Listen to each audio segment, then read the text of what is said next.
Québec, 25 avril 1903. Ça y est, je peux enfin exercer dans ma ville natale. Après 3 ans d'attente, l'Assemblée nationale vient de me donner raison. Quel soulagement!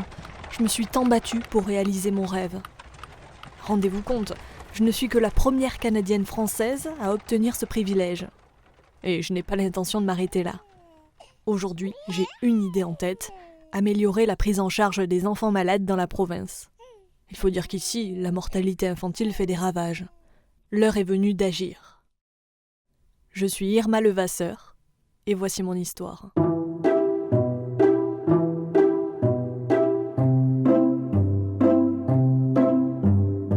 Vous écoutez Les Héroïnes de la médecine, le podcast d'Egora qui rend hommage aux femmes ayant marqué l'histoire de la profession.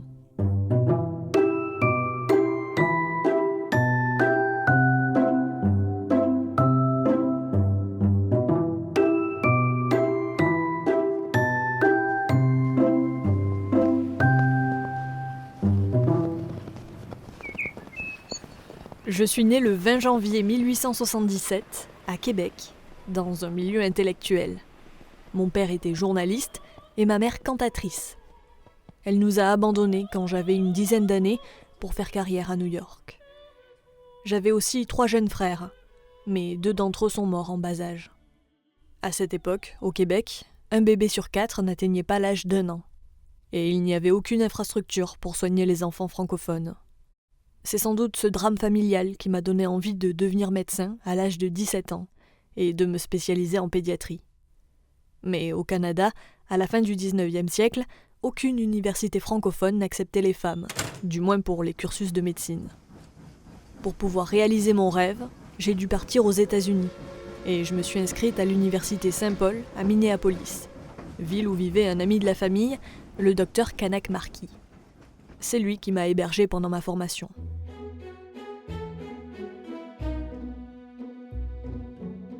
Là-bas, j'ai pu apprendre la théorie, mais aussi faire des stages en milieu hospitalier. J'ai notamment travaillé à New York, où j'ai croisé la route de la docteure Mary Putman Jacoby, fervente défenseuse des droits des femmes, qui avait fondé quelques années plus tôt la première clinique pour femmes et enfants de la ville. J'ai beaucoup appris à ses côtés. 6 ans après le début de mes études, en 1900, j'ai obtenu mon diplôme. J'ai eu envie de retourner au pays, mais les femmes n'avaient toujours pas le droit de pratiquer la médecine au Québec. Alors j'ai décidé de plaider ma cause à l'Assemblée nationale. J'ai dû attendre 3 ans et repasser des examens avant qu'une loi privée ne soit promulguée et m'autorise à exercer mon métier dans ma région natale. Alors oui, c'était une belle victoire, mais je voulais aller plus loin. Mon droit de pratique tout juste obtenu, je me suis rendue en France, puis en Allemagne, pour me spécialiser en pédiatrie et en chirurgie. Là-bas, la médecine infantile était bien plus avancée. À Paris, j'ai côtoyé Madeleine Bress, première femme médecin en France et pédiatre reconnue. De retour au Québec en 1906, je me suis installée à Montréal, toujours avec cette volonté de lutter contre la mortalité infantile. Mon rêve de créer un hôpital pour enfants a commencé à prendre forme. Peu à peu, j'ai réussi à convaincre des médecins et de riches bourgeoises de la ville, comme Justine Lacoste-Beaubien, de la nécessité de créer un tel établissement. Et à l'époque, ce n'était pas gagné. Pour beaucoup, soigner les enfants n'était pas une priorité. Finalement, en novembre 1907, l'hôpital Sainte-Justine est né. Il existe encore aujourd'hui. C'est même l'un des plus importants centres pédiatriques en Amérique. Au début, nous faisions avec les moyens du bord. Pour vous donner une idée, les premiers enfants étaient installés dans des tiroirs. Après quelques mois seulement, j'ai été écartée de la direction de l'établissement, pour des raisons, disons, nébuleuses. Je suis alors retournée à New York, où j'ai travaillé pour le bureau de santé de la ville comme inspectrice médicale des écoliers jusqu'en avril 1915. Nous étions en pleine Première Guerre mondiale. Je ne pouvais pas rester là sans rien faire. Alors je me suis portée volontaire pour partir en Serbie avec 4 autres médecins à l'appel du gouvernement canadien. Dans ce pays des Balkans, une épidémie de typhus faisait rage. Près de 800 000 personnes avaient perdu la vie en seulement 2 ans. Sur place, les conditions étaient épouvantables. Il m'arrivait de faire jusqu'à 1000 injections par jour pour immuniser la population, parfois sous les bombardements. J'ai monté un hôpital de fortune et j'enterrais moi-même les cadavres. Irma ne se décourageait jamais. Elle restait stoïque en présence des dangers de la guerre et de la contagion. A déclaré quelques années plus tard le docteur Albini Paquette, devenu ministre de la Santé. Il m'avait accompagné dans cette mission.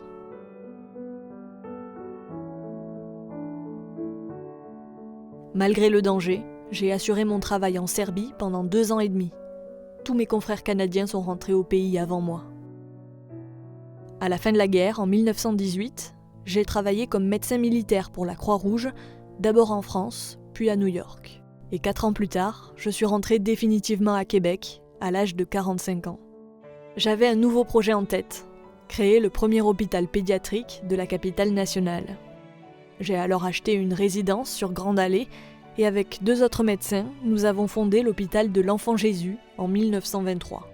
Mais encore une fois, j'ai dû quitter la direction de l'établissement en raison de désaccords avec les autres administrateurs. La même année, l'hôpital a déménagé et j'ai décidé d'installer dans ma maison une nouvelle clinique pour enfants handicapés. En 1927, j'ai aussi contribué à la création d'une école pour enfants handicapés. Je me suis beaucoup investie, mais j'ai perdu énormément d'argent. Puis la Deuxième Guerre mondiale est arrivée, et j'ai décidé de m'engager. J'avais 66 ans. Je travaillais au manège militaire à Québec, où j'examinais les recrues féminines qui voulaient entrer dans l'armée canadienne. C'est ainsi que s'est achevée ma carrière médicale. Les années suivantes, j'ai vécu dans la plus grande pauvreté. J'habitais dans une petite maison délabrée et mes proches me rendaient rarement visite. Si bien qu'un jour de novembre 1957, les autorités sanitaires ont frappé à ma porte. J'ai été emmenée de force à la clinique Roi-Rousseau de l'hôpital Saint-Michel-Archange, où j'ai été internée pendant 8 mois.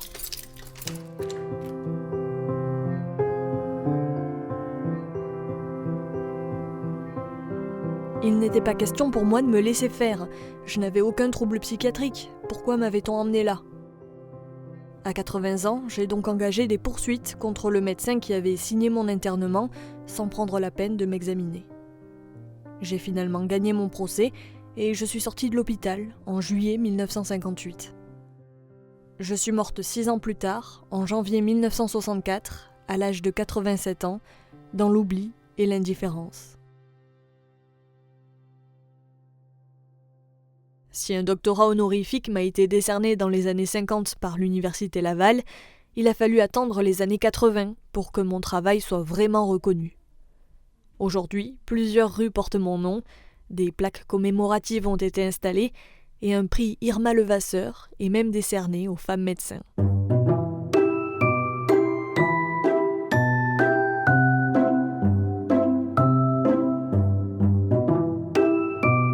C'était Les Héroïnes de la médecine, un podcast produit par Egora, une marque de Global Media Santé, à retrouver sur egora.fr et toutes vos plateformes d'écoute.